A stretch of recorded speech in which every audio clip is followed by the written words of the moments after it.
Ice cream ice cream ঠান্ডা ঠান্ডা আমের আইসক্রিম। হ্যাঁ বন্ধুগণ, ঠিকই শুনেছেন, আজ আমি বানাবো আমের আইসক্রিম। আমের আইসক্রিম বানাবার জন্য দুটো বড় বড় সাইজের আম নিয়ে নিয়েছি। অবশ্য এখন আম পাকার সময় নয়, কিন্তু যা যুগ এসেছে সব আম পাকার আগেই কার্বাইড দিয়ে বড় করে দিচ্ছে, কার্বাইড দিয়ে পাকিয়েও দিচ্ছে। তো সেই জন্য তাড়াতাড়ি তো বানাতে হবে আপনাদের জন্য, সেই জন্য নিয়ে চলে এসেছি এই রেসিপিটি। অবশ্যই লিলিস কিচেনকে সাবস্ক্রাইব করতে ভুলবেন না, আর ভিডিওটি ভালো লেগে থাকলে একটা লাইক কমেন্ট শেয়ার অবশ্যই করবেন। ভিডিওটি শুরু করছি। প্রথমে দুটো আমের বোটাগুলোকে ছাড়িয়ে প্রথমে এরকম করে ডিজাইন করে কেটে নিয়েছি আমি।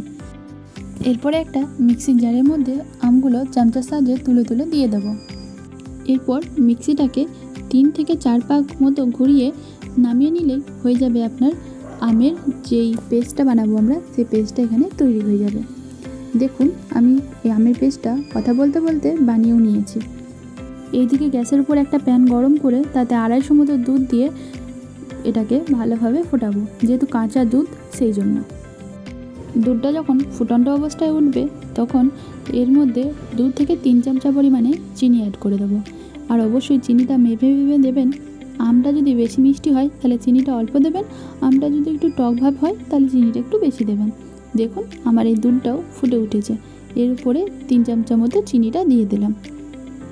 এরপরে আবার খানিক নাড়াচাড়া করে এটাকে ফুটতে ছেড়ে দেবো। আর এখানে অল্প পরিমাণে আমি এলাচ গুঁড়ো অ্যাড করে দেবো। তারপরে ভালোভাবে এটাকে নাড়াচাড়া করতে হবে, দেখবেন তলায় যাতে লেগে না যায়। এটাকে নাড়াচাড়া করতে করতে যখন এটা পরিমাণটা অর্ধেক হয়ে আসবে তখন এটাকে ভেবে নেবেন এটা ঠিকঠাক মতো অবস্থায় চলে এসেছে। আর দেখুন, অবস্থাটা প্রায় চলেই এসেছে, আর একটু ফোটালেই হয়ে যাবে। এটা আমার হয়েও গেছে। এবার আমরা যে পেস্টটা বানিয়েছিলাম আমের, সেটা এখানে অ্যাড করে দেব। তারপরে আরও 5 মিনিটের মতো এটাকে নাড়াচাড়া করতে হবে, কারণ আমটার সঙ্গে দুধটা ভালোভাবে মিশিয়ে দিতে হবে। যখন আমটা ভালোভাবে দুধের সঙ্গে মিশে যাবে, কালারটা ঠিক এই রকম চলে আসবে। আর তখন গ্যাসের ফ্লেমটা লো করে আরও খানিকক্ষণ মতো নাড়াচাড়া করে বন্ধ করে ঠান্ডা করে নিতে হবে। অবশ্য দেখবেন এটা যেন ভালোভাবে ঠান্ডা হয়। তারপরে এরকম একটা আইসক্রিমের বক্স আপনি বাজার থেকে কিনে আনতে পারবেন, বা অনলাইনে ফ্লিপকার্ট, অ্যামাজন এগুলো থেকেও আপনি বাই করতে পারেন। আমি এটা বাজার থেকে কিনে নিয়ে এসেছিলাম। এটা আমার দাম পড়েছিল ওই 100 সামথিং এরকম। সে যাই হোক, আমি এখান থেকে এই দুটো আম আর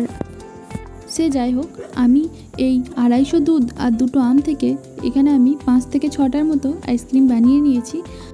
এটা পুরোপুরিভাবে ভরা হয়ে গেলে এটার সঙ্গে যে ঢাকনা বা যে কাঠিটা দেয় সেটা এটার উপর লাগিয়ে ঢাকনাটা বন্ধ করে আপনি এটাকে ডিপ ফ্রিজের মধ্যে 5 থেকে 6 ঘন্টার মতো ছেড়ে দেবেন।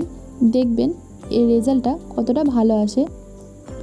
আর 5 থেকে 6 ঘন্টার পর এটা আমি বের করলাম। দেখুন কত সুন্দরভাবে জমে গেছে এটা। এটাকে আমের সঙ্গে সার্ভ করুন। আপনার বাড়িতে কোনো ছোট অতিথি থাকলে এরকমভাবে অবশ্যই বানিয়ে দেবেন আর বলবেন কেমন হয়েছে। নমস্কার।